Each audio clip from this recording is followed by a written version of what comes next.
Right now. Right now. Right now. Right now. Right now. Right now. Right now. Right now. Right now. Because it's time to right now. Right now. Right Right now. Right now. Right now. Right now. Right now. right now. Right now. Right now.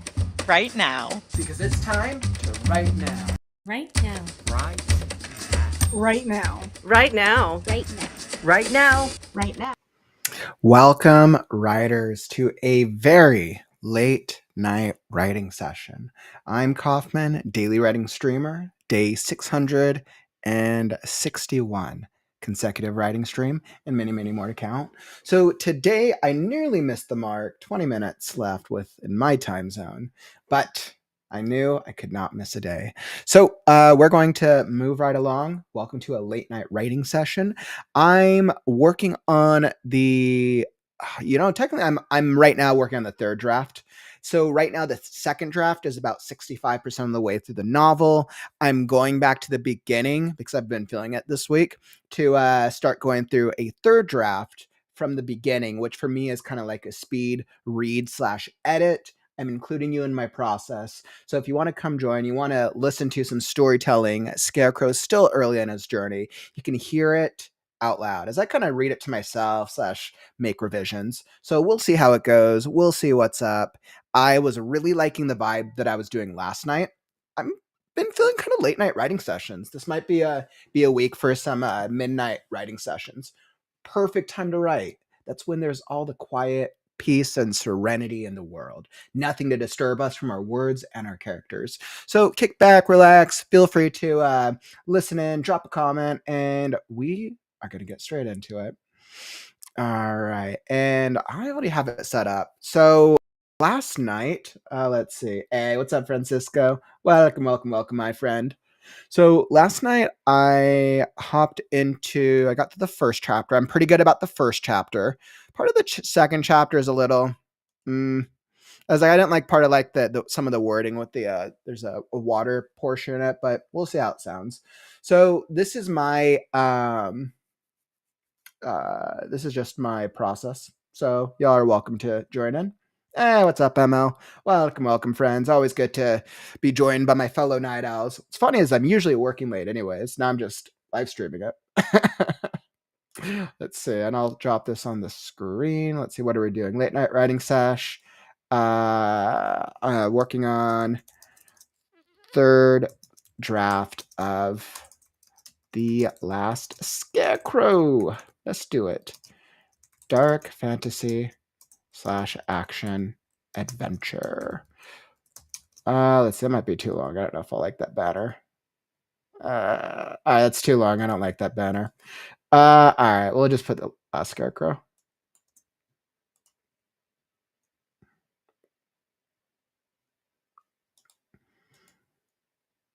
Working on draft 3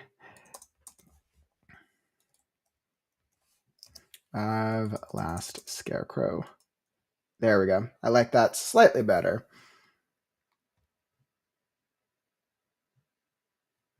And it's covering me late night writing sesh. We'll do that. And I think that will get out of my way. All right, slightly better. The most writing I'm doing is with the banner for the screen. Oh, man. All right, guys. Welcome to Kaufman Late at Night. It's just going to be a series of me being delusionally entertaining. All right, there we go. I'm good with that. Hey, what's up, Courtney? LeMay, glad to see you, my friends. We're doing a little bit of a late night. Let's see. Courtney, you're like, hey, took a random late nap, so working on some 14 days countdown promotion posts for Falling. That's so awesome. For anyone who doesn't know, Courtney's book comes out in just under 2 weeks. So looking forward to that, my friend. You're doing all the right things. I would definitely recommend, I mean, you probably have a pretty good strategy. I would definitely say make sure, I don't know which platforms you're posting on, but I see a lot of things with TikTok. Or not TikTok, Instagram. I see the most with the Instagram. I don't see as much book stuff on TikTok as I should, but I see a lot of like good Bookstagram posts. So, yeah. Francisco, like, what time is it for you? It is 11:45, so it's quarter till midnight. Quarter till midnight over here in the Mountain Time Zone in the U.S. So always fun. Al, you're like, the pumpkins are out. Just a few more days till All Hallows Eve. Whatever shall we wear for Halloween night? I was like, I don't even think I'm doing anything exciting for Halloween. My excitement was the Freaky Friday competition. Nice. Corner, you're using TikTok, Insta, Facebook, and Threads. Nice. I know Facebook is really about targeting the right book groups. You probably know TikTok better than I do, honestly. And Instagram, I see a lot of book thread posts on Instagram. Always what I recommend with social media, what I see authors do well is look at posts that get high engagement from low follower or subscriber creators, because you want to try to model as much as you can. You want to take post models, take post concepts that work, and then make it your own. Once you do enough of those and they get some attention and engagement, then you keep getting more creative and do your own thing. I think that's always a good strategy when authors just start trying to figure out the social media thing. It's like it's 1:44 for you. Yeah, you're 11:12. Yeah, that's right. You're ML. You're on the East Coast. All you East Coasters. Yeah, I'm usually up pretty late, so I'm not surprised to see a couple of you guys. Okay. You should also engage before and after you post. Yes, that I do agree with. Engaging in the comments, so important, Courtney. As we well know, every single engagement counts. If people ever get down about social media engagement, like let's say they put it out there, they get 10 likes, and they're comparing it to like, well, I didn't get 100 likes. I was asking myself, if I was like in a room with 10 people, I feel like I'd be like with like a good little like group of friends. It's all perspective, my friends. I have tried to find Book Talk, but I think they keep it hidden. ML pro tip: if you're trying to for a social media platform, and I think I heard this from some creator, whatever, this works for all the social media platforms. If you're trying to do research and you're trying to understand what type of content is served for your viewership, whatever platform, let's say it's Instagram, what I recommend is create a brand new account, do it under like new profile, new account, whatever. And then on that account, only interact with posts that your intended reader would choose. So for instance, as a fantasy author, if I wanted to do research, I would create a new account and I would go on Instagram. I would search all the trending things, be like fantasy authors, fantasy writing, and all that. And then in the algorithm, in the feed, I would only like, comment, and spend time on posts that were for fantasy readers. Do that for a few hours, or just do however many times, right? That's the amount of time doesn't matter. You're teaching the algorithm to basically deliver the type of posts that is for your reader. You do that for research. Once you've done that enough, see what the algorithm starts delivering you, and that will give you a great idea of the type of posts that would most likely engage with your intended readership.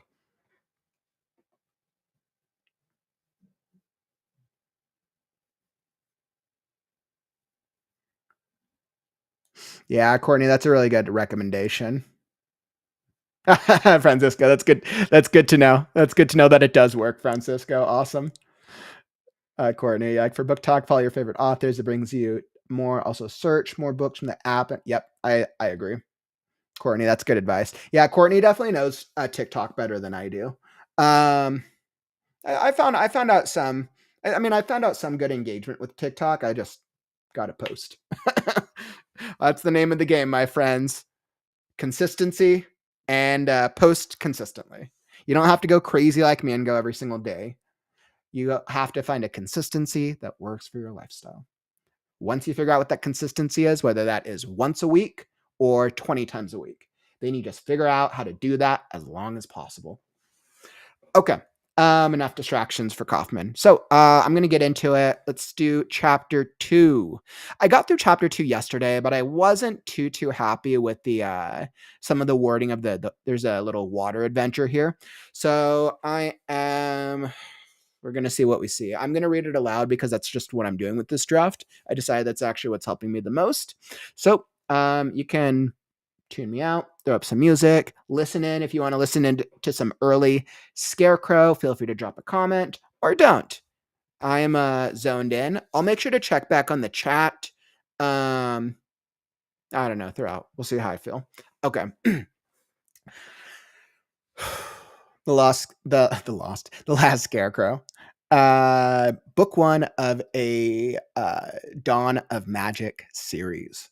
Chapter 2, Forest of Lost Bones. So you have made it to third draft, ML. Kind of. I'm still in the middle of the second draft, but I have to get for advertising, I need to get some of the early chapters done. So I decided to hot start the third draft a little early. Second draft is about 65% of the way through. So but we'll see. We'll see. Jarrett Kaufman's kind of like splitting the drafts in a sense. Okay. Chapter 2, Forest of Lost Bones. Scarecrow trekked onward, approaching the tree line. He recognized ironwoods, oaks, and junipers with leaves graying. The trees towered high above, casting far-flung shadows. He stopped 1 foot past the shadowed tree line and glanced over his shoulder at the field of his awakening. He waved a final goodbye, vowing to find answers for the scarecrows before resuming his march into the unknown. Vowing to find answers for the scarecrows. This would be better as an ellipses. He waved a final goodbye, vowing to find answers for the scarecrows. Should I say the dead scarecrow? No, I think scarecrows is fun. For the scarecrows, for the dead scarecrows. He waved a final goodbye, vowing to find answers for the dead scarecrows. Nope. He then taking a step forward, he recognized the terror towers, stepping into the shadow. Did I use shadowed again? Stepping into the shadowy forest, he resumed. Stepping into the shadowy forest, he resumed his march into the unknown. Ooh, I like that. Yes.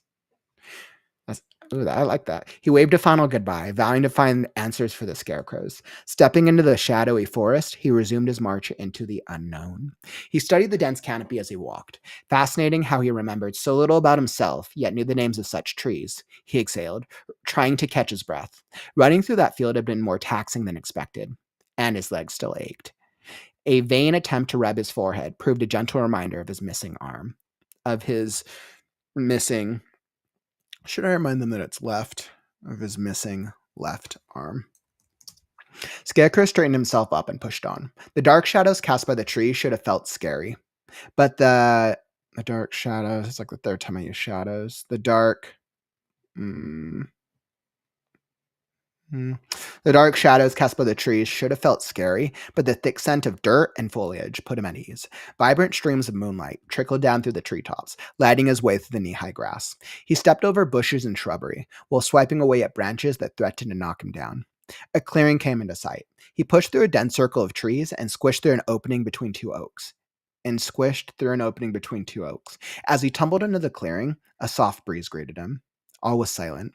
Unfortunately, the sky provided no sight of the crow. What if he couldn't catch up? Scarecrow swung the empty coat sleeve to and fro, frustrated, until more stuffing trailed out of the empty cuff and onto a small pile at his feet. He bent down to finger the thick, warm stuffing, straw, wood shavings, and fabric within. He dropped it as his eyes followed the trail of stuffing bits, littering the path from where he came.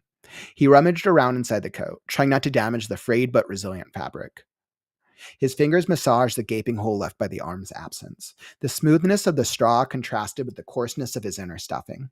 How much could he afford to lose? He did his best to pinch the edges of the straw together and then tie off the coat sleeve to act as a stopper. Turning his attention to the trees ahead, he jumped, nearly falling to the ground. Lying crumpled on the ground against a withered oak was a large, sturdy beast. "Hello?" Scarecrow greeted, wearily. No response. Was the beast asleep? He tiptoed forward, carefully and quietly. We don't know, carefully. He tiptoed forward. Lucky for him, his straw frame allowed for a silent approach. Luckily for him, his straw frame allowed for a silent approach. Luckily for him, his straw frame allowed to approach silently. That sounds better. He waved his hand in the air, but the creature didn't move. When he was within breathing distance of this beast, he paused. The graying, sleek surface and jagged edges gave it a fearsome appearance. One could only imagine what the creature must look like standing fully erect.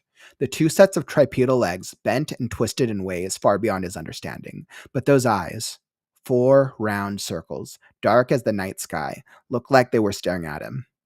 But were they really? Scarecrow reached his hand out to touch the beast. His fingers hovered along one of the many rustic orange spots permeating the surface, as his palm rested along a jagged edge. Along a smooth, jagged edge. He gasped as an image of the beast flashed through his mind.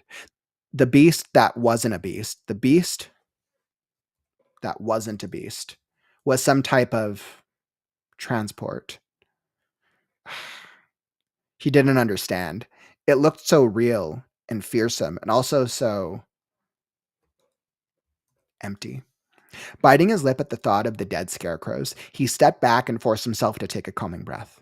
His gaze trailed along the beast's surface. Resting atop it was the strangest of sights, a bundle of white fossils piled together. A small oblong fossil with 2 insect crevices and a wide jagged hole where the mouth should have been.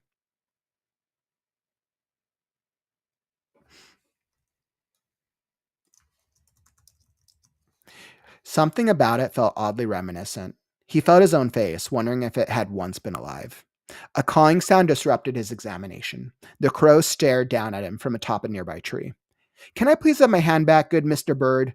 I fear I'm falling apart." The scarecrow nodded at his trail of stuffing behind them. The crow peered at him with the large black and white eyes. It hopped off the branch and flew down. Scarecrow smiled, extending his hand up to retrieve his arm. Just above his head, the crow spiraled, causing the arm to swing around and smack him in the face. "Hey, that's not very nice," Scarecrow shouted, rubbing his cheek. Repeated muffling sounds echoed out in response. "Are you laughing at me?" Scarecrow clenched his fist and reached for the closest rock he could find before chucking it at the bird. The crow spun about, using his arm to deflect the rock, rebounding it right back at him. The rock struck his forehead and sent him stumbling. The rock struck Scarecrow in the forehead. And sent him tumbling to the ground. "You think that's going to stop me?" Truth be told, he didn't know what could stop him, short of losing all his stuffing. But it sounded like a good thing to say. The crow let out another series of muffled caws before doubling back and darting into the trees, past the silent beast that wasn't a beast. Scarecrow hopped up and followed in pursuit. He wedged himself between the mighty oaks and burst through. His long, lanky legs let him keep pace with his feathery foe. "Let's work something out!" Scarecrow cried, but the crow kept on. A lone howl echoed out in the distance. Maybe he shouldn't be so loud. A lone howl echoing in the distance caused him to falter.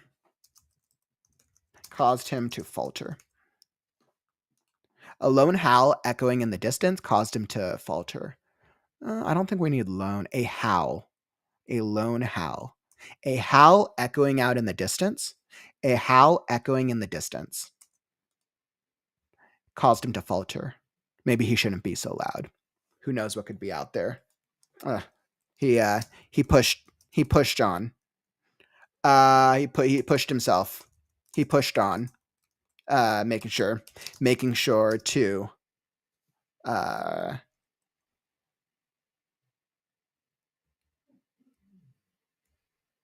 He pushed on, making sure to be a bit more quieter. He pushed on without all of the screaming. He didn't let his eyes off the crow as it threaded between trees. Scarecrow stumbled over tree trunks. Let's go. Scarecrow didn't let his eyes off the crow. Scarecrow didn't let his eyes off the crow as it threaded between trees. He stumbled. He stumbled over tree trunks and vines, but it didn't stop him from pursuing. He crashed through a cluster of thorny bushes, causing a tear in his empty coat sleeve. A soft rushing sound bounced off the trees, but so focused on the crow, he burst out of the bushes to the edge of an overlook. Flailing with his one arm on yet another drop, Scarecrow flailing with his one arm on the edge of a drop, flailing with his one arm on the edge of a drop, the edge of a drop. Scarecrow teetered back and forth. He stepped back, maintaining his balance with a sigh of relief. Not too far below, the swishing and swirling of watery currents rose up from a lake whose depths shimmered with an emerald glaze.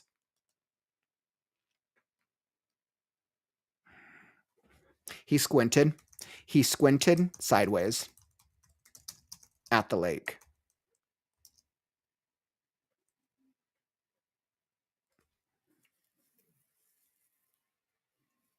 He squinted sideways at the lake. How did a lake with no rivers? How did a lake with no streams have currents?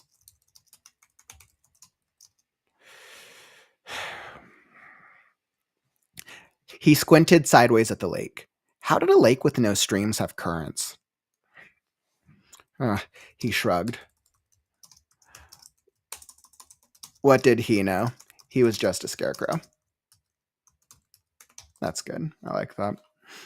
Let's see. So not too far below, the swishing and swirling of watery currents rose up from a lake whose depths shimmered with an emerald glaze. He squinted sideways at the lake. How did a lake with no streams have currents? He shrugged. What did he know? He was just a scarecrow. But still, he peered around.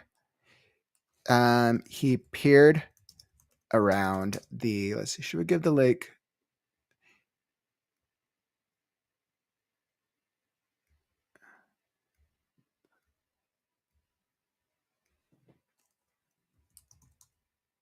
He peered around,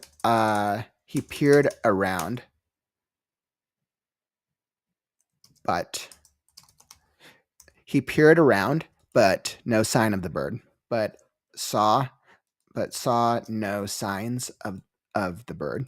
He peered around, but saw no signs of the bird. Turning around, he peered across the lake. He peered across the lake, but saw no signs of the bird. Turning around, he was greeted. He was greeted with a rush of feathers as the crow headbutted him in the chest. Scarecrow grasped for air as he stumbled back. Mockingly, the bird swung his captive arm about as Scarecrow brushed against his own fingertips. As Scarecrow swiped for his own fingertips. Mockingly, the bird swung his captive arm about as Scarecrow swiped is better. Swiped. As Scarecrow swiped for his own fingertips. Let's see, does that make sense? So turning around, he was greeted with a rush of feathers as the crow headbutted him in the chest. Scarecrow grasped for air as he stumbled back. Mockingly, the bird swung his captive arm about as Scarecrow swiped for his own fingertips before falling back. A rush of air and then a splash. A rush of air and then... let's go splash. We'll make this. And then splash. A rush of air and then splash. He thrashed about frantically. Help! He sputtered. as his head bobbed just above the surface before plunging down. He fumbled blindly, somersaulting against the current. The water world spun around him. He held his breath while circling tumultuously. Was this it? Stuffing trailed out in the dark green water behind him. His empty coat sleeve flapped, catching on a boulder and tethering him momentarily. Scarecrow rippled back and forth like a... This is a good moment for a metaphor. What things ripple back and forth? Scarecrow rippled back and forth like... What would good metaphors be?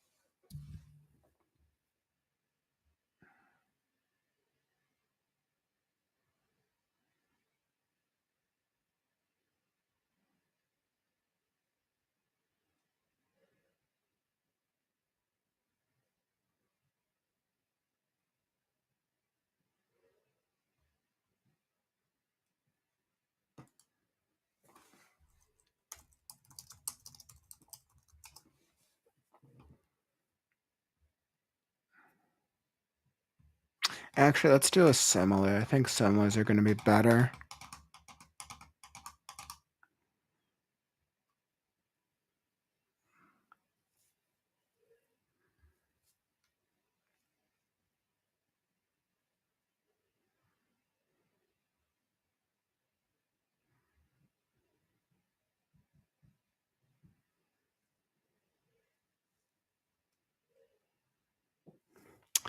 His catching your breath. Scarecrow rippled back and forth like a fish on a hook. I'm like, do I like that? Like a fish on a hook.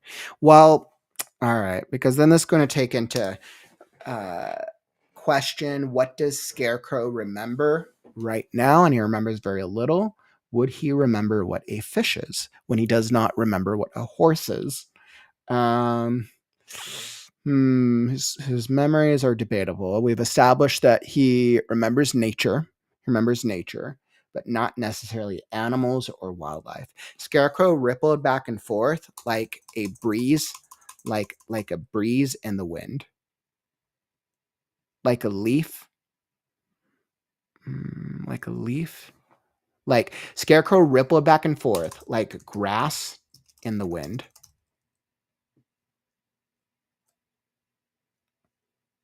Like grass in a storm, in a windstorm. Scarecrow rippled back and forth like grass in the wind. Maybe. Scarecrow rippled back and forth like grass in the wind. Let's see. I think I'm good with that. He swung. Let's see. So if it's in water, he floundered. I don't think I've used floundered yet. He floundering.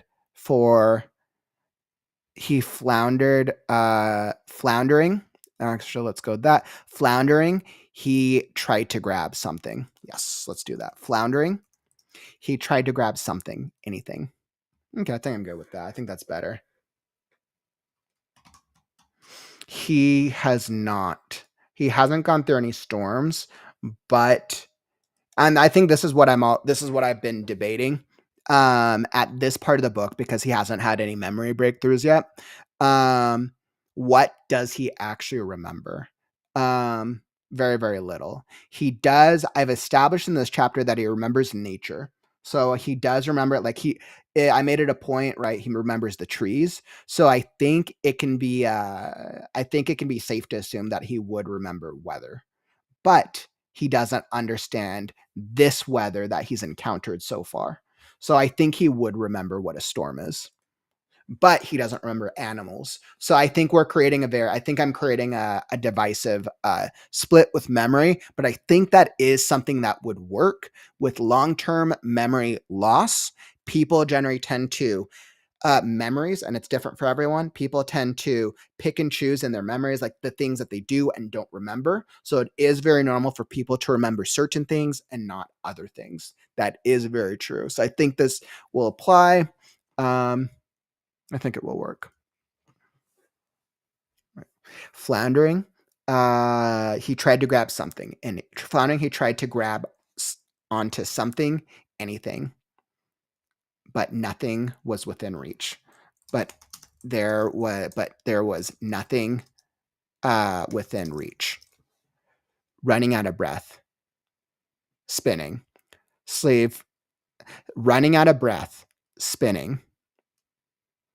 Let's go floundering. No, because I just used floundering. Running out of breath. Spinning. No, he's not spinning here. Running out of breath.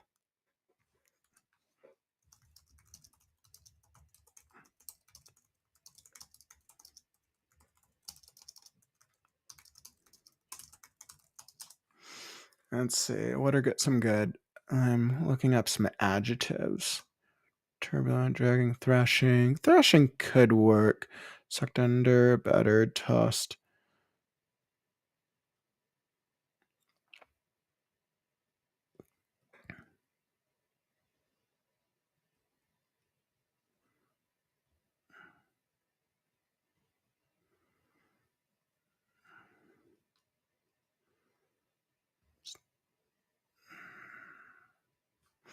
Thrashing, running out of breath.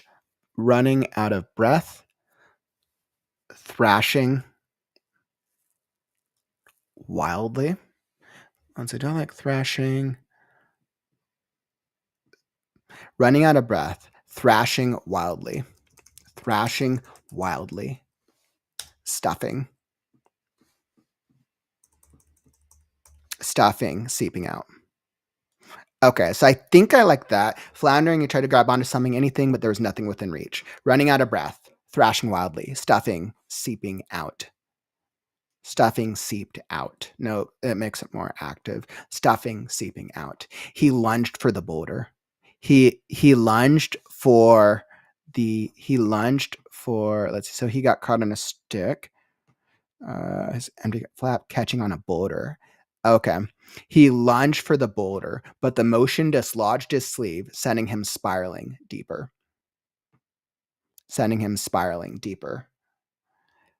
He clamped his hand over his empty arm socket to stem the dispersal of stuffing. To stop. I think that's, I did put stuffing seeping out, so I think it's clear why. He clamped his hand over his empty arm socket. Circling, spinning, dizziness. Was this dying? Water filled his throat as he choked and coughed.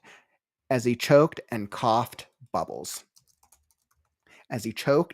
Water filled his throat as he choked and coughed bubbles. Expecting to lose consciousness, he gasped, inhaling water. But somehow his breathing resumed normally, as if the water were simply air. As if the water were air. That's fun. He was fine. He might not be choking, but bits of the stuffing continued to seep out of the tear in his empty coat sleeve. At this rate, he might not escape this body of water after all. He tumbled in circles again and again until he spotted a small oval object sticking out of a crater at the bottom of the lake. He stopped floundering. He stopped splashing and allowed himself to be carried by the current flowing from the object.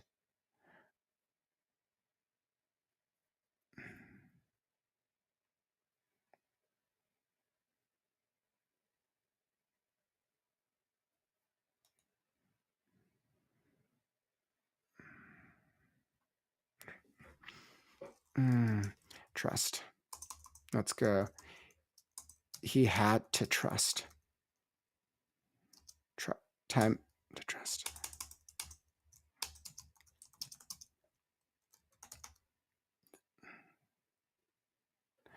He tumbled in circles again and again until he spotted a small oval object sticking out of a crater at the bottom of the lake.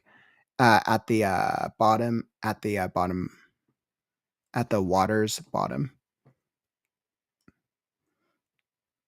At the bottom of the lake.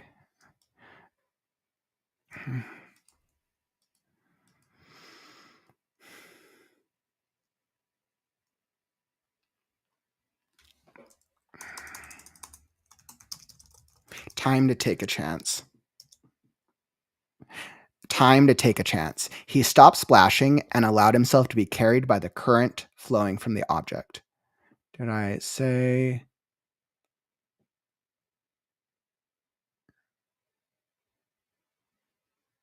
He tumbled in circles again and again until he spotted a small oval object sticking out of a crater at the bottom of the lake. He realized, let's see. He realized Scarecrow. He realized the currents were pulling him towards the object. Time to take a risk. He stopped splashing and allowed himself to be carried by the current flowing from the object. He realized the currents were pulling him towards the object.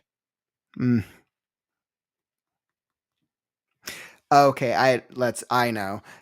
He realized the currents were pulling him towards the object. Touching the beast had brought back.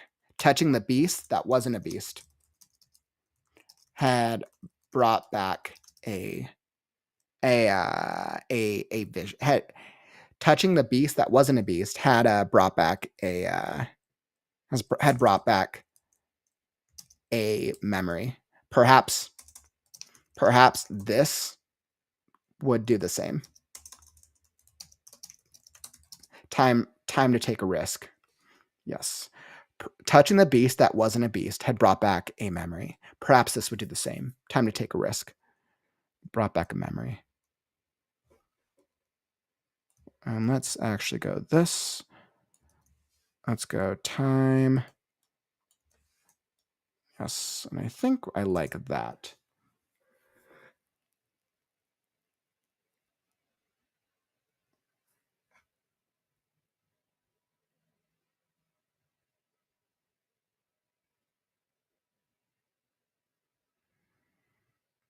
That's interesting, Emil. You're like, could you make it a current thought/event? While standing in the meadow, he rippled back and forth like the tall grasses that surrounded him. Yeah, I mean, except right now, and I mean, so right now he's trapped underwater.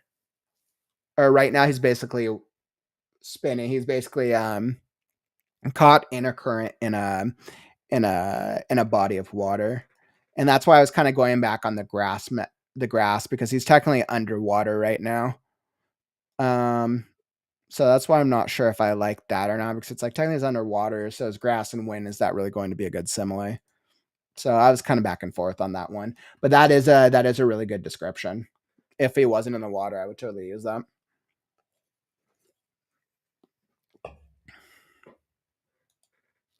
Water filled his throat as he was just dying.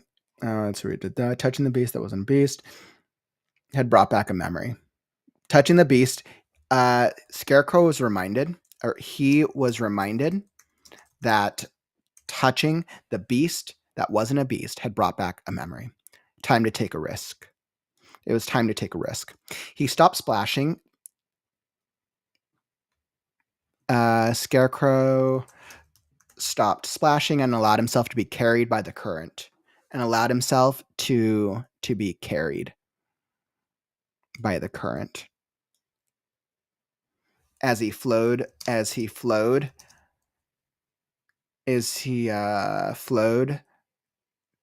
towards the object.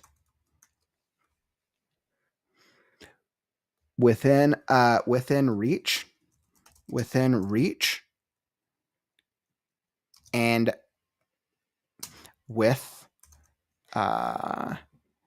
within reach, and with one arm, and with his one arm, Scarecrow grasped. Scarecrow grasped for it. He grasped for it. his fingers scraping along the side. An inner glow illuminated a shadowed silhouette moving inside.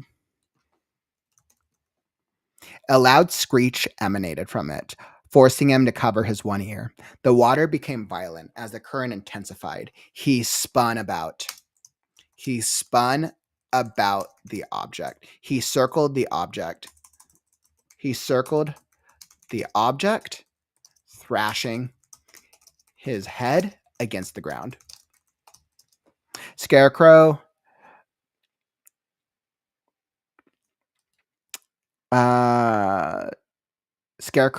lunged for the object before he could be carried away. The water became violent as the current intensified. He circled the object, thrashing his head against the ground. Scarecrow lunged for the object once more, grasping it with his only hand. He held on. I was like, I'm not sure if I like this movement or not. Like, I think that's the one part that I'm a little iffy about, but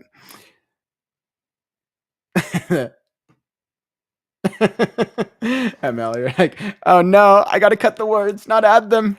It's not helping, ML. The kelp field. Scarecrow, I know, you're right. I need to be cutting words, not adding more descriptions. Kaufman has a problem. He held on as the water coursed around him. He held on as the water coursed past him. No, coursed around him. Suddenly, fresh air graced his head and his body until the water had evaporated entirely into the earth. Scarecrow coughed up bouts of water, now lying in an empty lake bed. Another round of coughing followed before soft, fresh air cooled down his throat. He lay face first on the ground, breathing in deeply, regaining his bearings. At last recovered, the object appeared to be an egg with black diagonal etchings inlaid against a cream-colored exterior. He tapped aside, but it remained motionless and silent. Scarecrow pushed himself to his feet and scanned his surroundings. What a strange lake, he mused. The egg with the black etchings and the lake that was not a lake. What did he know? He didn't remember anything.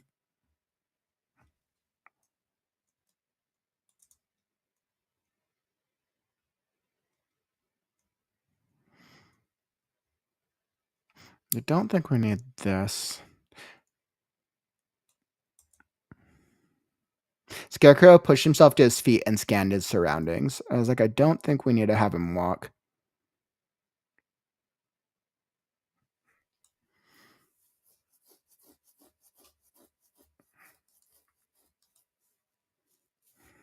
All right, so let's do this. Just don't let's. He tapped aside, but it remained motionless and silent. A cawing sound echoed in the distance. And he was reminded. A cawing sound echoed in the distance, and he was reminded of his plight. He felt his right shoulder, which was now reminding him of his plight. He felt his right shoulder, which was much emptier than before. If he pressed enough, his shoulder sagged, but the coat kept it erect even if it was soaked. He looked down at the egg. He looked down at the egg.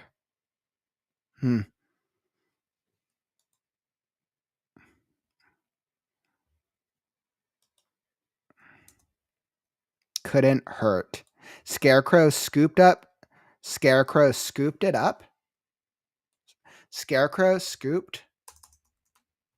the egg up, surprised at its weightlessness.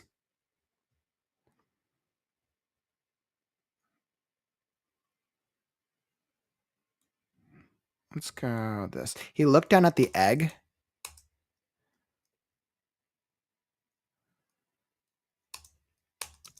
And scooped it up, surprised at its weightlessness. If he pressed enough, his shoulders up with the coat erect. He looked down at the egg and scooped it up, surprised at its weightlessness.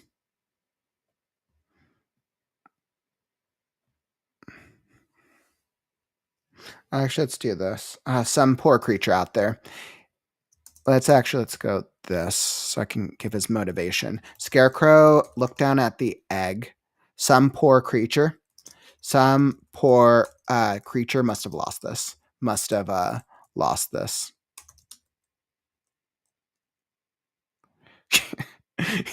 Like some poor creature lost an egg that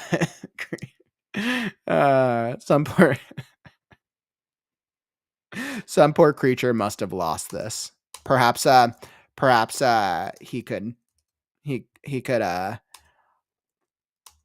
he could hold onto it.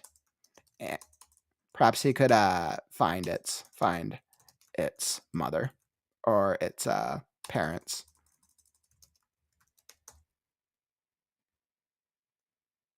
Scarecrow looked down at the egg. Some poor creature must have lost this. Perhaps he could find its parents. Scooping it up. I think that does it a little better.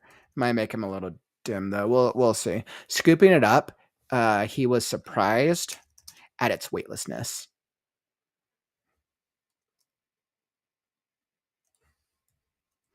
A cool tingling sensation ran up his arm. He scanned his coat, found it in her waist pocket, and deposited the egg. The crow circled far above the lake with muffled caws, the wrist of his poor old left hand still clasped between its beak. What manner of bird would test him so? We don't need that.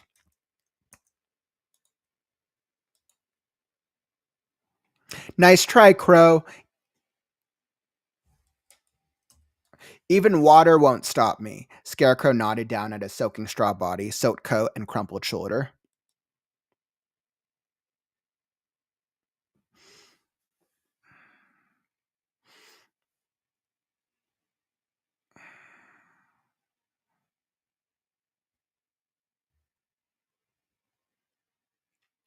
All right, so the crow circled.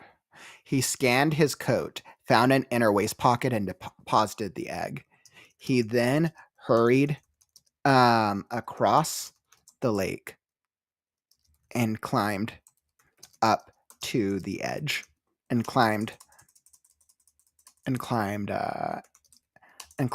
up to the opposite edge.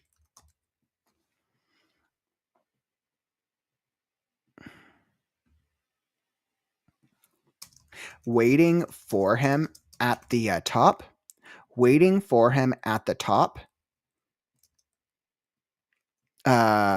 was the crow. Waiting for him at the top was the crow. Hand in beak. Hand in beak. Hand still in beak.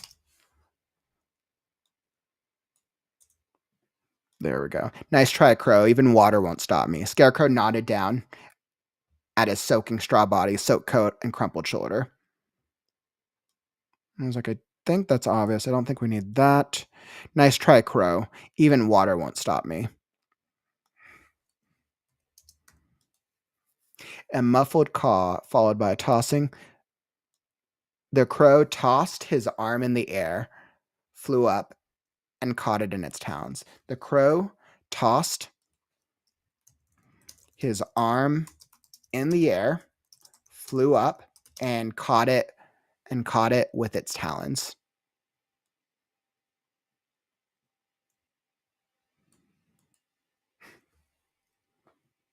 So it could laugh. Caught it with its talons.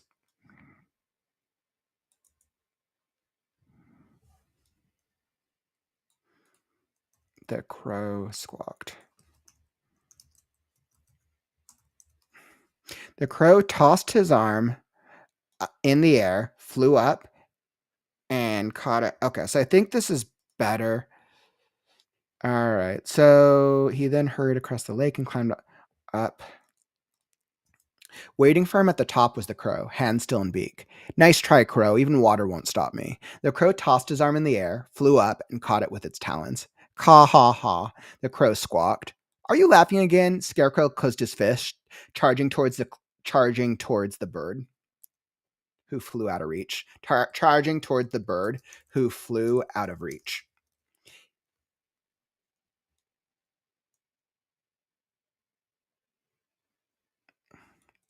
The crow doubled back. The crow doubled back to smack him with his arm again. The crow swooped, doubled back to smack him with his arm again. But this time Scarecrow was prepared, and he dodged it with ease. He grinned, only to realize he had lost his footing and tumbled back to the bottom of the lake bed. The crow continued with its awkward bird-like laugh before flying back into the forest and out of sight. Scarecrow grabbed the closest rock and pulled himself back to his feet. He quickly... Scarecrow quickly climbed out of the lake bed and back under ground level. With the crow's tail feather in sight, he pushed through the underbrush of the tree line. Flying back into the forest. Scarecrow quickly climbed out of the lake bed and back onto ground level. With the crow's tail feather in sight, he pushed through the underbrush of the tree line. Stumbling upon a worn dirt path, he shrugged, glad to have some route as he picked up the pace, his dangling, lifeless, upside-down arm waving at him mockingly in the distance. While running, Scarecrow realized he only had one problem. Or more like one of many problems. His soaked straw body weighed him down tremendously. He groaned and slowed his pace to wring out parts of his body one at a time. How would he ever catch up to the crow at this rate? A chuckle escaped him. What a strange creature. He wrung out his opposite shoulder as water splashed to the ground. What a strange world. He wrung out his other leg while the chuckle evolved to laughter. What a peculiar thing to be a scarecrow. I like that. It's kind of like it's like a momentary heartwarming.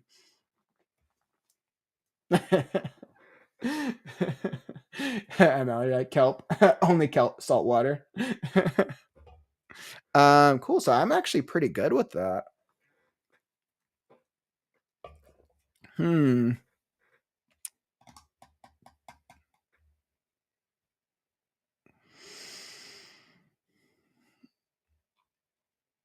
Yeah, I'm looking at the time. I was like, kind of good, but actually, I really do want to keep working. I'm feeling really good about this. All right, I'm gonna push into chapter 3. I'm really happy with how this is turning out. Like last night, I did the end of that chapter, and I was kind of feeling like whatever about that lake part, and I feel better about it now. It just needed some cleaning, some light cleaning up. Chapter 3, Caverns of the Last. The air soon lightened as the tree line receded. The looming, interwoven ironwood and oak trees grew sporadic, allowing rays of sunlight to grace the shadows, allowing rays of sunlight to penetrate the shadows, to pierce the shadows, to pierce the forests. Yeah, to pierce the shadows. The distant flapping of the crow's wings echoed throughout the woods. Besides that sound, there was silence. Did forests always feel quite so empty? Scarecrow jogged along, knocking at his head with the vain hope that it would knock a memory loose beyond the names of trees and distant feelings. Luckily, his long, lanky legs allowed him to keep pace with the crow, and more importantly, keep his missing arm in sight.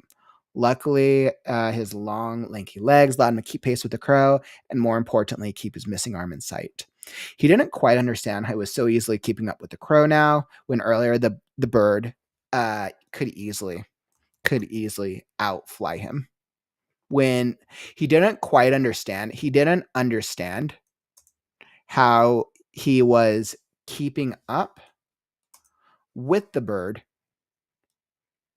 He didn't understand how he was keeping up with the crow. He didn't understand how he was keeping up with the crow now, when earlier the bird had easily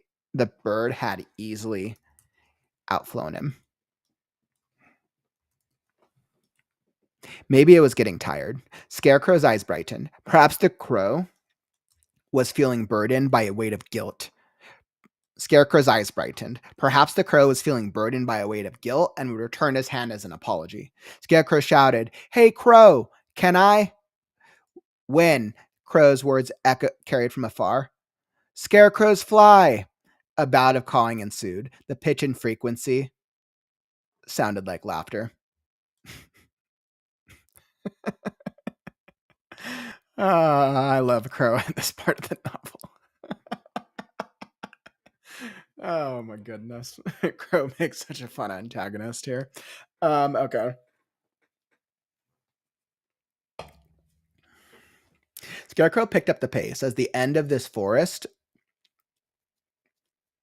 Scarecrow picked up the pace as the edges of the forest. As the edges of the forest opened up to a vibrantly yellow and white world beyond. The dirt trail petered into clumps of rocks, earth, and eventually a strange yellow substance. He stepped carefully onto the grainy textures as his foot dug into the grains. He stepped carefully on the grainy textures on the grainy surface. Yeah, surface is better. His foot sinking into the grains. That's better. Bending over to scoop up a handful, it sank. Bending over to scoop up a handful, it sank through his fingers.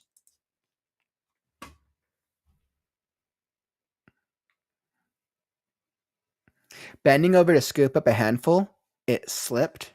It sank. It slipped. It fell through his fingers. It seeped through his fingers. That's better. He scratched at the edge of his memory. Let's do that. Sand.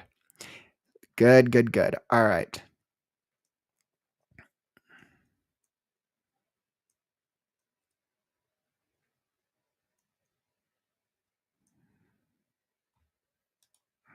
The dirt trail petered out into clumps of rock and earth. Eventually into a strange yellowish substance. He stepped carefully onto the grainy surface, his foot sinking into the grains. Bending over to scoop up a handful, it seeped through his fingers. Sand, he murmured.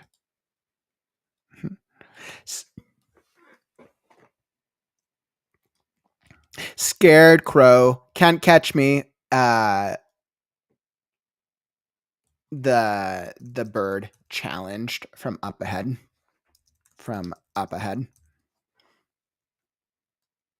The crow circled just ahead of the crow challenged. Scared crow, can't catch me, the bird challenged. The crow circled just ahead of him, above a large rocky opening that descended into the earth. It nosedived straight for the opening. Above a large rock. The crow circled just ahead of him, above a large rocky opening that descended into the earth. It nosedived straight for the entrance. Arm flailing wildly about as it vanished into the shadows cast by the rocky overhang. Scarecrow peered into the dark hole. Scarecrow followed after the bird and peered into the dark hole. He shivered. What was this strange feeling welling up inside? He shook himself out. Never mind that. He was prepared to retrieve his arm, as it was growing increasingly difficult to traverse this world, he was prepared to retrieve his arm at all costs. His arm at all costs. He was prepared to retrieve his arm at all costs. Without his arm, was he truly a scarecrow? He glanced once more at the sandy dunes, which carried on in every direction as far as his eye could see.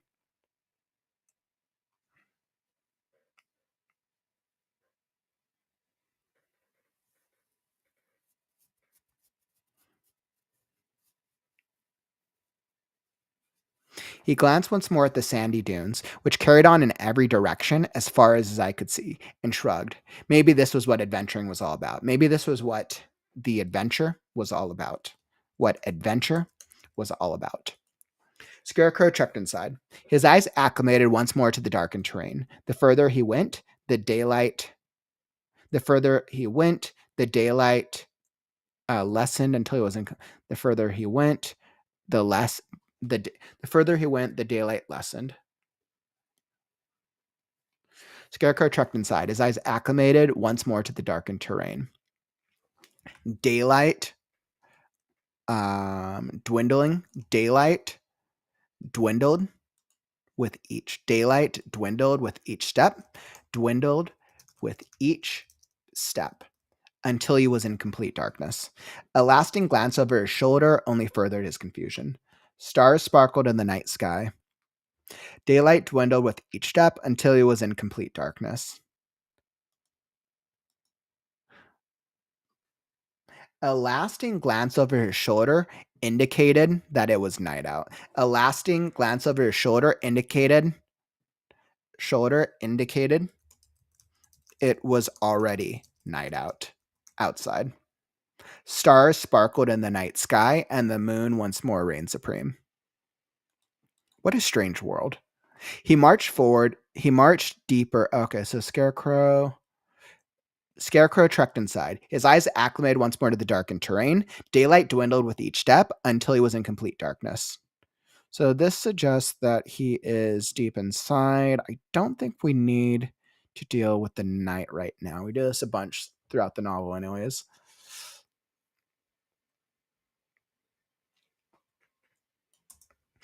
All right, Scarecrow trekked inside. His eyes acclimated once more to the darkened terrain. Daylight dwindled with each step until he was in complete darkness.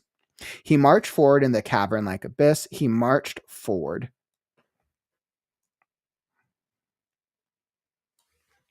Feeling his way along the nearby rock walls. Each step echoed, bouncing off the compact rock walls. Each step echoed, bouncing off the compact cavern, bouncing off the compact tunnel. Soon, no light could guide the way. As he stumbled, he marched forward, and I already said, Scarecrow, his eyes acclimated once more. Daylight dwindled with each step until he was in complete darkness. He stumbled, guide the way. He stumbled blindly. He stumbled forward blindly.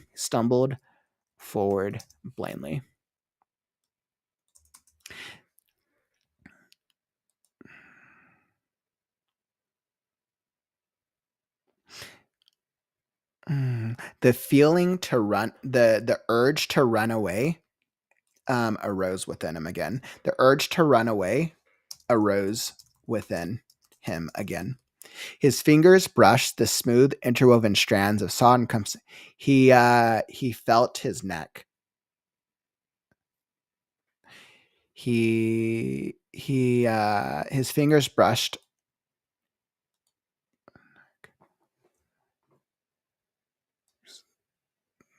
His fingers brushed against his neck.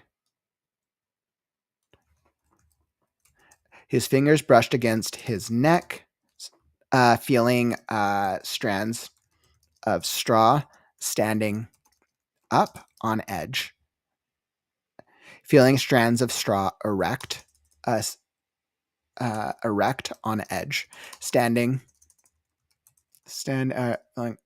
feeling strands of straw pointed on edge.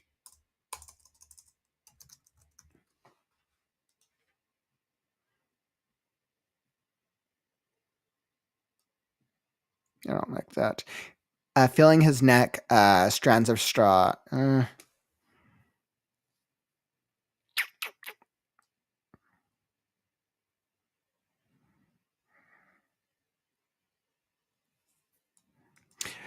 That's fine. What was this shivering sensation? It felt foreign and peculiar.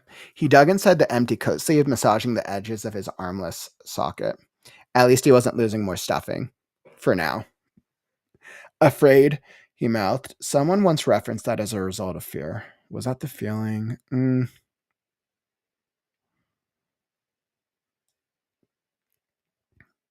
don't think we need this.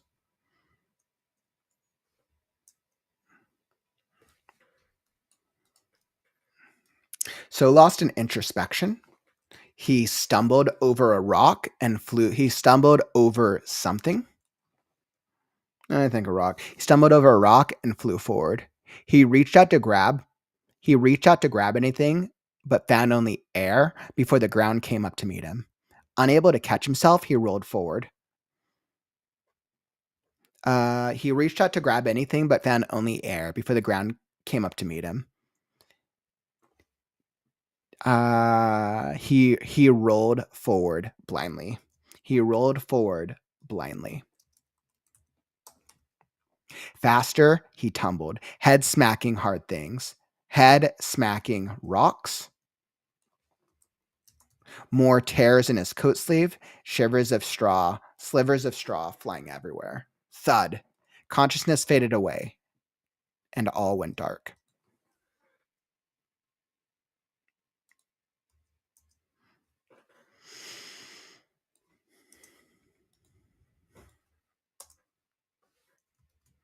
Tiny red eyes blinked rapidly. Scarecrow's eyes. Tiny red eyes blinked rapidly. Scarecrow's eyes fluttered open. Let's come back to that in just a second. Tiny red eyes blinked rapidly. Scarecrow's eyes fluttered open.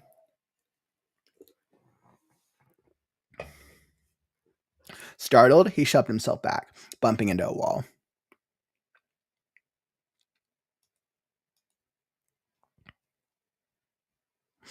Tiny red eyes blinked rapidly. Scarecrow's eyes fluttered open. Let's go with that. Scarecrow's eyes fluttered open. Startled, he shoved himself back, bumping into a wall. The tiny red eyes fluttered back and forth, watching. He rubbed his eyes through the daze, trying to regain his bearings. Something reverberated behind his back. He managed to look up in time as a piece of wood thudded off his forehead. As a piece of wood thudded, bounced off his forehead, thudding to the ground. The flapping of wings sounded chaotic. Pairs of many red eyes circled violently. A wave of his arm sent the creatures to fly off down a dimly lit tunnel. Pairs of many red eyes squeaking. Pairs of many red eyes circled violently, squeaking. A wave of his arm sent the creatures flying off down a dimly lit tunnel.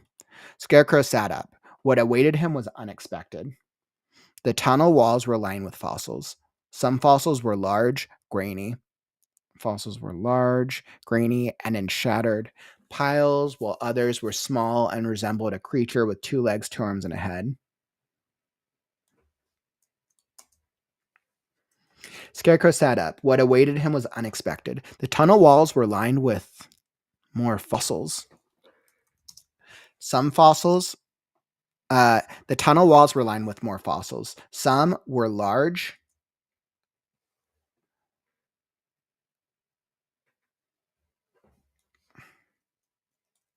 Some were large and in shattered piles, while others were small and resembled creatures with 2 legs, 2 arms, and a head. With eyes now adjusted to the dull lighting, which emanated from between rocks, he got a clearer picture of where he was. He got a clearer idea. Got a clearer image. Got a clearer idea of where he was. With eyes now adjusted to the dull light that emanated from between rocks, he got a clear idea of where he was. A sloping tunnel with steps carved into the rock must have been where he tumbled down. A trail of straw littered the steps for as far as he could make out. He gripped his head, rubbing away the dull ache from whatever had bonked him in the head. As Scarecrow rose, he spotted a plank of wood. Which must have been the cause. A plank of wood that must have been the cause of his headache. Picking the wooden plank up and flipping it over revealed words burned into it. HMEO last. Ear, few, mig, t. Well, the wording made little sense to him. Well, the markings made little sense to him. The ferocity of the burn marks suggested suggested importance. He set the plank down. He set the plank down carefully. He set the plank down and brushed himself off. Not in too bad a shape. He only seemed to be missing patches of straw here and there, and his shoulder felt about the same, flat. Why that crow would come down here was a mystery. He missed old Lefty, an endearing nickname that felt appropriate for his missing left arm. Scarecrow walked past down the tunnel, eyeing the fossils warily. A stale smell hung about the air, nearly as poignant as his stuffing. He couldn't help but turn his attention to the creature's remains. Two pairs of fossils to the creature's remains. Two pairs of fossils sat against the walls, sat against the wall, holding onto other fossils. Another pair lay on the ground nearby, eternally decayed in a tight embrace. Many fossils were scattered about in pieces, while others had remnants of fabric. Strung about them. Why would anything want to be down here? He continued his descent, footsteps bouncing off the cavern walls. Footsteps bouncing off the tunneled walls. He continued his descent, footsteps bouncing off the tunneled walls, marveling at the beauty of the natural lighting coming from between the rock crevices, marveling at the beauty of the natural lighting. Whether the light came from rocks or something else was a guess. The glow reminded him of the mesmerizing light given off by the moon, distant, natural, and calming. Rock lights. The glow reminded him of the moon's. Yeah, I agree with that. The moon's mesmerizing light. Distant, natural, and calming. Rock lights, he murmured. The tunnels opened into a vast cavern with muted, glowing walls that ran for miles. The sound of running water off in the distance, and structures the likes of which he had never seen. Granted, having little recollection of what he had seen before, that wasn't saying much. Scarecrow marveled at the inlaid stone, marble, granite, and slate structures rising from ground to ceiling, like they were natural, yet unnaturally made at the same time.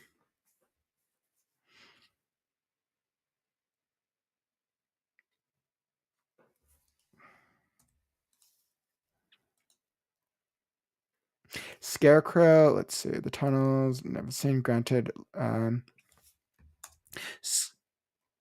Let's see. Scarecrow marveled at the inlaid stone, marble, granite, and slate structures rising from ground to ceiling, like they were natural, yet unnaturally made at the same time.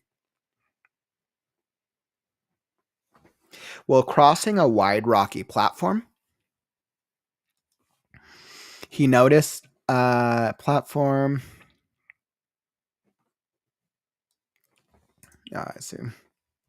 While crossing a wide rocky platform, he noticed some structures towering high above, while others were complete ruins. While others were in complete ruin. Patches of a shining material. Patches of a shiny material, similar to the beast that wasn't a beast, similar to the make. Patches of a shiny material, similar to the beast that wasn't a beast, similar to the beast that wasn't a beast, stuck out sporadically between the stone, stuck out intermittently between the stone. What were these structures meant for? Let's see, I'm a question. When will your next writing critique stream be? Emil, great question. Next critique stream will be week after next. So it's going to be November 8th. So originally it would have been this weekend, but this Saturday I'm going to do the cover reveal for Scarecrow. So Saturday stream is going to be focused on, I'm going to do the official book cover reveal and the website launch for the Last Scarecrow. So that's what Saturday is focused on. I'm super excited about it. The cover's incredible. I'm so happy. My artist did like amazing work on the cover. So yeah, next one is on Saturday the 8th, ML. If you're wanting like feedback on your work, I would submit now though. It's in the critique submission thing is linked in the Discord under right now links if you want to submit. Great question. I think I'm trying to give myself a little bit of a down week though, for sure, without doing too many crazy things. Mm-hmm. Yeah, thanks, Courtney. Let's see. Let's see, where were we? So Scarecrow, just the tunnels opened into a vast cavern with muted glowing walls that ran for miles. The sound of running water off in the distance and structures the likes of which he had never seen. Granted, having little recollection of what he had seen before, granted, having little memory of what he had seen before, that wasn't saying much. Granted, having little memory, but that wasn't saying much. Scarecrow marveled at the inlaid stone, marble, granite, and slate structures, rising from ground to ceiling, like they were natural, yet unnaturally made at the same time. Like they were natural, yet unnaturally made at the same time. While crossing a wide rocky platform, he noticed some structures towering high above, while others were in complete ruin. Patches of a shiny material, similar to the beast that wasn't a beast, stuck out patches of a shiny material similar to the beast.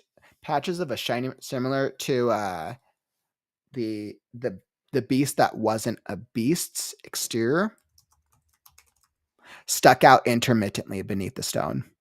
What were these structures meant for? As Scarecrow walked past the ruined structures, he spotted massive black holes torn through some. Scarecrow walked past the ruined structures, he spotted massive black holes torn. He spotted massive black holes torn through some. He crawled into a boulder. He stopped. He walked past the ruined structures. He walked to the edge of a hole.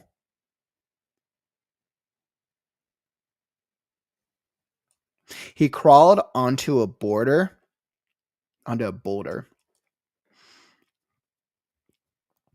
He crawled onto a boulder, peering into the shadowed depths of one such hole.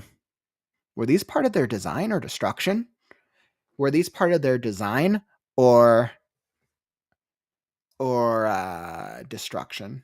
Were these part of their design or a result of destruction? He shuddered at whatever could create these holes. Leaning inside, a cold gust whipped him in the face, dislodging and sending a straw hat flying off into the cavern. He shuddered at whatever could create these holes. Leaning inside, a cold gust of wind whipped him in the face, dislodging and sending his straw hat flying off into the cavern. "No! I need that!" Scarecrow screamed. In terror. He jumped off the boulder, stumbling over himself, but sprinting into a run. The hat was the first thing he remembered. It brought him back to life. He reached out his hand, hopping into the air as the straw hat, caught in a wind current, flew on just out of reach. Scarecrow clutched his fists, hopping furiously, stumbling and hopping some more. Scarecrow clutched his fists, jumping furiously, stumbling and hopping some more. He felt strange. He felt weak. He felt fear. He tripped over fossils, sending white chunks hurtling in all directions. He fell to the ground. Specks of stuffing seeped out. He fell to the ground, and specks of stuffing seeped out through a tear in his leg. Scarecrow pounded the ground, pushing himself back to his feet as the straw hat looped twice more in the air, and spun and flew around a corner. The muted stones, materials, fossils, and dull colors of this area. Scarecrow pounded the ground. Jumping to his feet, he jumping back to his feet, he gave chase. The muted stones, materials, fossils, and dull colors of the area. The muted, the dull, the muted stones, the muted, let's go, the muted structures and dull colors. The muted structures rushed by him. He rounded the corner, catching himself from going headlong into a chasm. He rounded the corner, stopping himself. He rounded the corner, stopping himself. He skidded around the corner. He skidded around the corner, stopping himself from going headlong into a chasm that separated the rest of the ruined structures. Water currents thundered far below. Water currents roared, thundered far below. Scarecrow was greeted by a roaring waterfall. He was also greeted by a roaring waterfall that lined the other side of the chasm. He felt a stiffness in his arm and legs. His eyes widened at the deterioration in color and thickness of the straw arm. Was he falling apart? He leaped over a series of crumbled structures. Was he falling apart?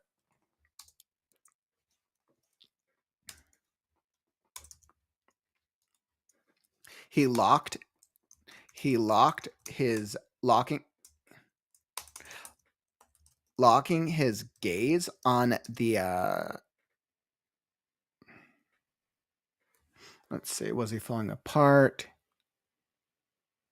Locking his gaze on the hat tumbling. Locking his gaze on the hat tumbling through the air nearby. He dashed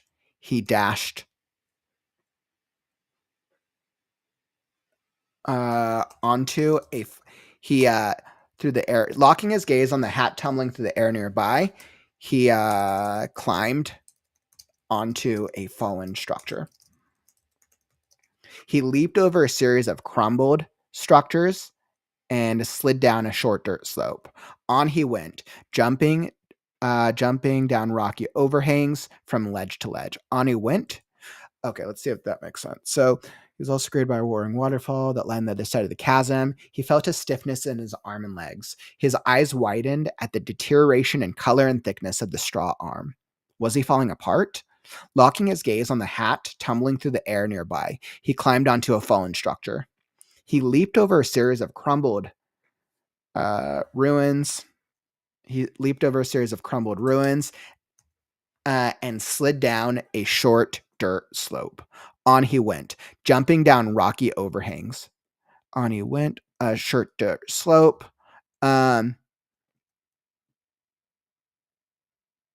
He leaped over a series of crumbled ruins and slid down a short dirt slope. He hopped across a rocky overhang. Let's see. This just needs to be. He leaped over a series of crumbled ruins and slid down a short dirt slope that led to another rocky overhang. He leaped across to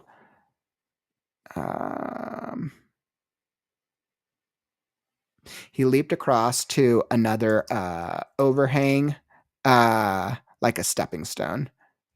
He leaped across to another ledge. On he went, jumping down rocky overhangs from ledge to ledge, like stepping stones. His breath shortening. His breathing shortened. The air grew warm.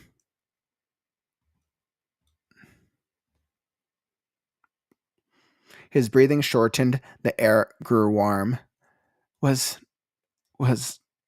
Couldn't feel straw. His breathing shortened. The air grew warm. The hat looped ahead of him. The hat looped in one final descent beyond a straw bridge. He stumbled into a roll but kept going. Ahead of him, the hat looped in one final descent.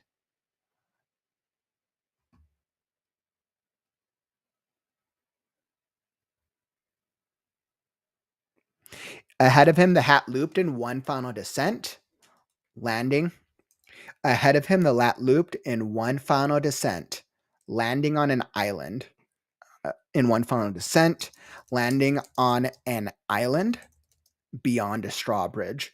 He stumbled into a roll but kept going. If the hat went into the roaring waters below, he hopped. No, because it's.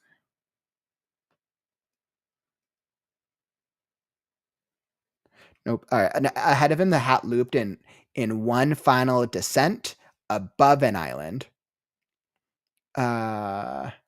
Descent above a final island beyond a straw bridge.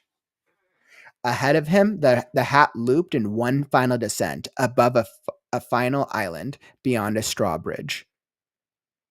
Beyond a wooden bridge.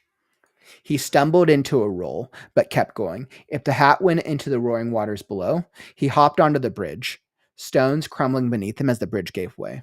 A final beyond a stone bridge. He stumbled into a roll, but kept going. If the hat went into the roaring waters below, he hopped onto the bridge. Stones crumbled beneath him as the bridge gave way.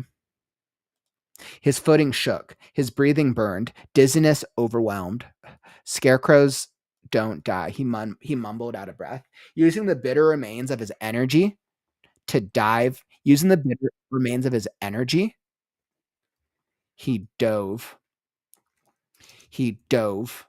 To the other side of the bridge.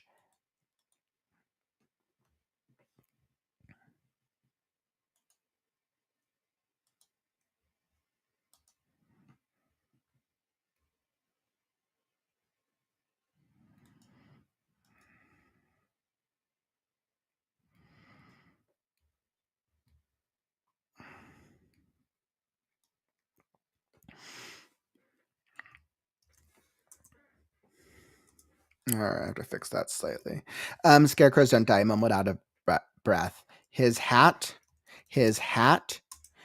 soared past the edge. Soared past the edge. The hat soared past the edge. His short life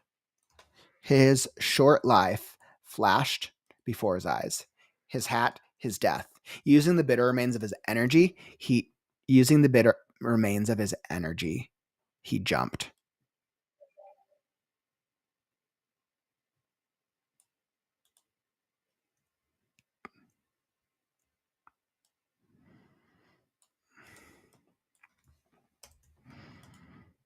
Using the bitter remains of his energy, he jumped.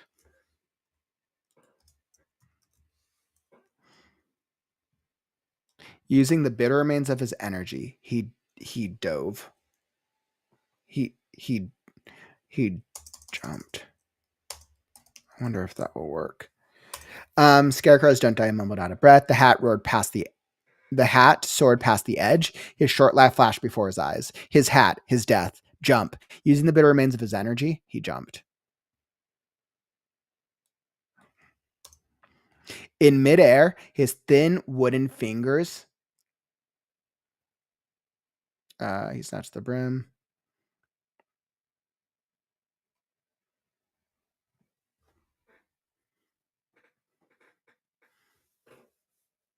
In midair, his thin wooden fingers clutched the brim of the hat.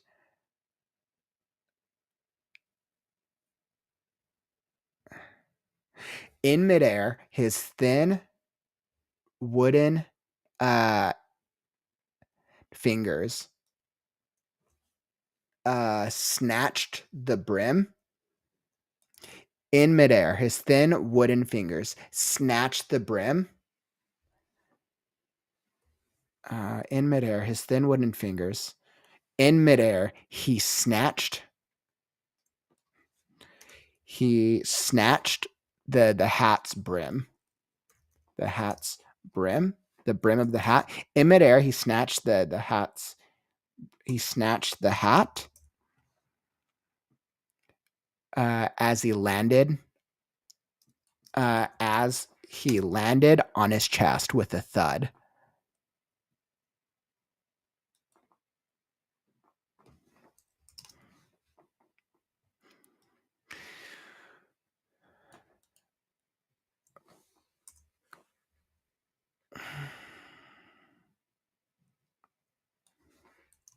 Out of breath, he quickly slammed the hat back onto his head. Out of breath, he quickly slammed the hat back onto his head. He lay there. Okay, so I think that will work. I think that action will work. It just needed some light cleaning up.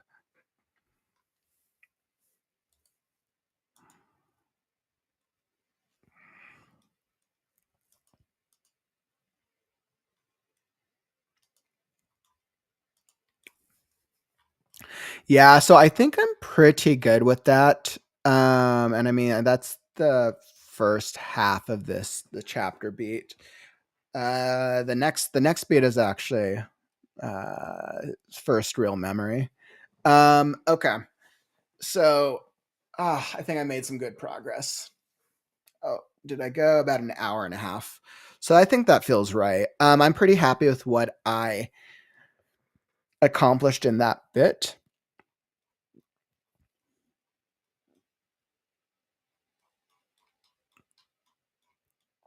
I mean, by this point in the novel, he's about to get his first real memory. And let's see, this is page Scarecrow walked past their instructors.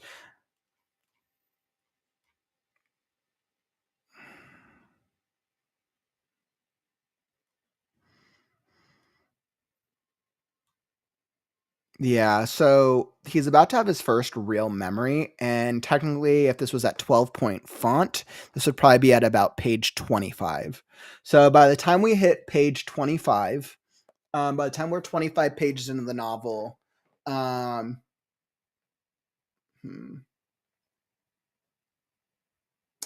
I mean, I'm pretty happy actually. I'm pretty happy with where the reader is at by this point. I think I've given enough clues, enough mystery, and enough intrigue by this point for them to keep them reading. So I feel pretty good with what I accomplished. I think I'm going to call it a night. But yeah, thanks friends for joining me in a little late night writing session. I might do more of these. These have actually been really productive. Usually this is what I would normally do for a third draft anyways, but I'm just like including you guys in the process. I'll see if I feel like doing the whole third draft live or not. I haven't decided. I'm just playing this part by ear.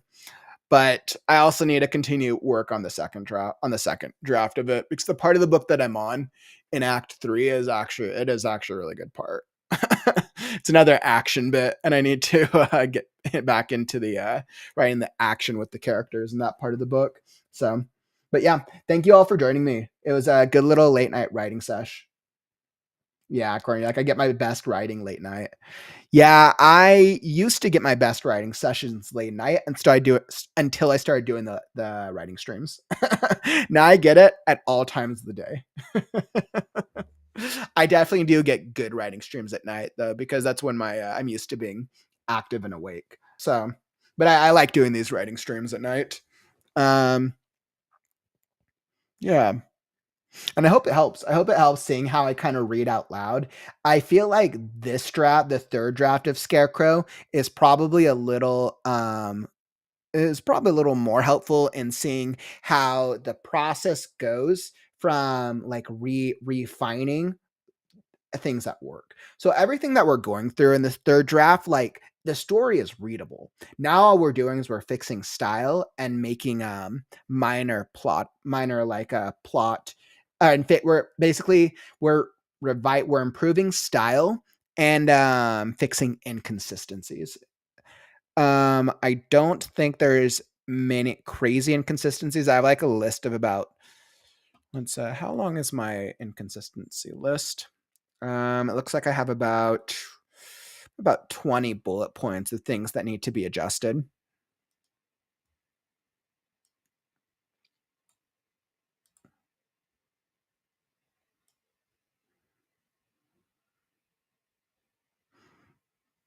I don't need that. Yeah. So I'm pretty good with this. I mean, the next time I have to fix a story beat isn't until we get to the new city or to the new city story arc. So this is actually good. I'll have to see if I have to adjust this memory. I came up with a really good idea for some of his early memories. Might have to revise that next bit. We'll see. But thank you all for joining me for this late night writing sesh. Today is Monday, so I'll be back tomorrow, and we'll see how I'm feeling. I mean, I might do another late night writing sesh. These have been pretty productive for me last night, and tonight's extremely productive.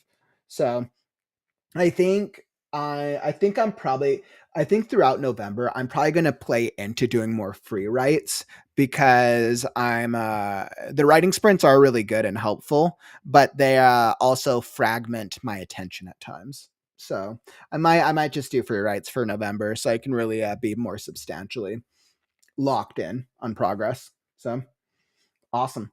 Thanks all for joining, my friends. Don't forget, Saturday is the Scarecrow cover reveal. I'll send out more details at some point. So super exciting, my friends. But that's all that I got for you. And don't forget, words are wind, but stories are forever. I'm Kaufman, and I'll catch you on the morrow. Stay creative, writers. Or I guess I'll catch you later today, depending on time zones. So I'll catch you on the next stream. Words are wind, but stories are forever. I'm Kaufman, and I'll catch you on the morrow. Stay creative, writers. It's time to write. Right now. Sorry. Right now, not right now, but right now. Read now, right now.